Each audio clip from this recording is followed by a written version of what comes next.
ሰላም ሰላም ጤና ይስጥልኝ ውድ የቻናላችን ቤተሰቦች እንዴት አላችሁ? በያላችሁበት ሰላማችሁ ብዛ።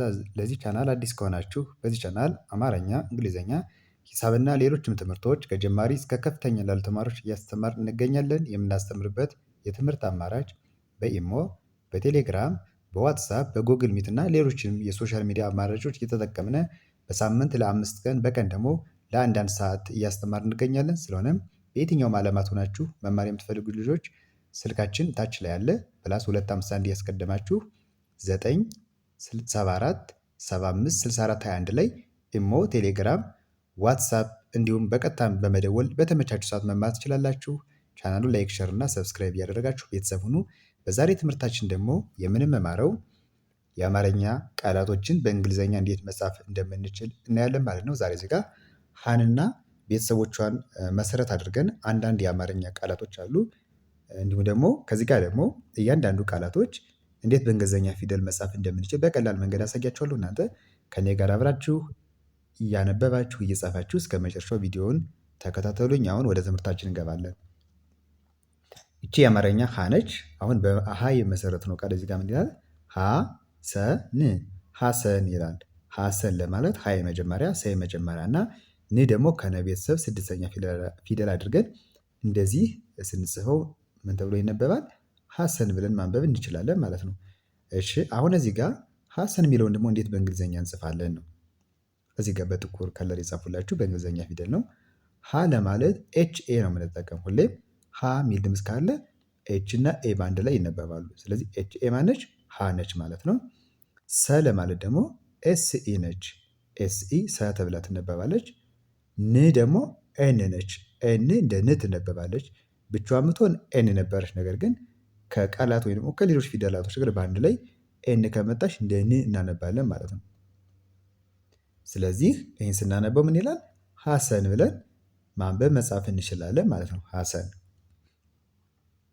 እሺ አሁን በሀ አይተናል። ሁለተኛ ደግሞ ሁ ነች። ሀን ጽፈን ጎኗ ቅጥያ ሁ ትባላለች። ከዚህ ጋር ቃሉን ስናነበው ሁለተኛ ሁለተኛ ይላል። ሁ ያ ቤተሰብ ስንተኛ ነው ያልኳችሁ? ሁለተኛ ፊደል። ለ የመጀመሪያ፣ ተ የመጀመሪያ እና እኛ ደግሞ ከኛ ቤተሰብ አራተኛ ፊደል አድርገን ስናነበው ሁለተኛ ይላል። ሁ ለማለት እዚህ ጋር ኤች ዩ ነች። ኤች ዩ ሁ ነች። ለ ኤል ኢ፣ ተ ቲ ኢ እና ኛ ደግሞ ጂ ኤን ኤ ኛ። ሁለተኛ ሲል እንደዚህ ይጻፋል ማለት ነው። ሁለተኛ። እሺ ቀጣይ ደግሞ ከዚህ ጋር ሂ ነች። ሀ ሁ ሂ። ሂደት ሂደት ይላል አማርኛው። ሂደት ስንል ሂ ያ ቤተሰብ ሶስተኛ፣ ደ የመጀመሪያ፣ ት የቤተሰብ ስድስተኛ አድርገን ስናነበው ሂደት ይላል። ይህን ደግሞ በእንግሊዝኛ ስንጽፈው ሂ ማለት ኤች አይ ነች። ኤች አይ ሂ። ደ ለማለት ዲ እና ት ደግሞ ቲ ነች። ሂደት ስንል እንደዚህ እንጽፋለን። ኤች አይ ዲ ኢ ቲ ሂደት ሂደት። እሺ ወደ ቀጣይ ስነድ ደግሞ ሀ ነች። አራተኛዋ ሀ ማለት ነው። ሀገራት ሀገራት ይላል እዚህ ጋር በአማርኛ የተጻፈው ሀገራት። ሀ የሀ ቤተሰብ አራተኛ፣ ገ የመጀመሪያ፣ ራ የረ ቤተሰብ አራተኛ እና ት ደግሞ እዚህ ጋር እንዳልኳችሁ የተ ቤተሰብ ስድስተኛ። ሀገራት። እሺ ሀገራት ለማለት ሀ ለማለት ኤች ኤ ነች። ገ ጂ ኢ፣ ራ አር ኤ እና ት ደግሞ ቲ። እዚህ ጋር ማይታ ሂደት ስንል ቲ ብቻዋን ት ብለን እናነባለን ብለናል። ስለዚህ ሲነበብ ሀገራት ብለን እናነባለን። ሀገራት። ቀጣይ ደግሞ ከዚህ ጋር ሄ ነች። ሀ ሁ ሂ ሃ ሄ ደርሰናል። እዚህ ጋር ሄ ለን ሄለን ይላል። ሄለን ለማለት ደግሞ ሄ ማለት ኤች ኢ ነች። ኤች ኢ ሄ። ለ ለማለት ኤል ኢ እና ኔ ደግሞ ኤን ነች። ሄለን ስንል እንደዚህ እንጽፋለን። ሄለን ሄለን። እሺ ከዚህ ጋር ህ ደርሰናል። ስድስተኛ ህ ህብረት ህብረት ይላል በአማርኛ ህብረት። ህ ኤች ነች። ኤች ህ ተብላ ትነበባለች። ብ ለማለት ቢ፣ ረ አር ኢ እና ት ደግሞ ቲ እዚህ ጋ እንዳየነው ማለት ነው። ስለዚህ ሲነበብ ህብረት ይላል። ህብረት ህብረት። እሺ የመጨረሻው ሆ ያ ቤተሰብ ሰባተኛው ሆ ነች። ሆቴል ሆቴል ይላል እዚህ ጋ አማርኛው ሆቴል። እሺ ሆቴል ስንል ደግሞ ሆ ማለት ኤች ኦ ኤች ኦ ሆ ተብላ ትነበባለች።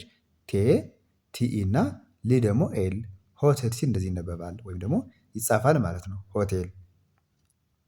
እሺ እንግዲህ በዛሬ ትምህርታችን ከሀ እስከ ሆ ባሉት የአማርኛ ፊደላቶች በእያንዳንዳቸው ደግሞ አንዳንድ የአማርኛ ቃላቶችን አይተን በተጨማሪም እነዚህ እያንዳንዱ ቃላቶች ደግሞ እንዴት በእንግሊዘኛ እንደሚጻፉ ደግሞ አይተናል ማለት ነው።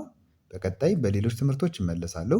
እንዳልኳችሁ መግቢያው ላይ በዚህ ቻናል ሁሌም የአማርኛ እና የእንግሊዘኛ ትምህርቶችን እየሰራሁ ስለምለቅ እናንተ ቻናሉን ሳብስክራይብ አድርጋችሁ እንዲሁም ደግሞ ሁሌ የምሰራውን ቪዲዮ ላይክ እያደረጋችሁ ቤተሰብ መሆን ትችላላችሁ።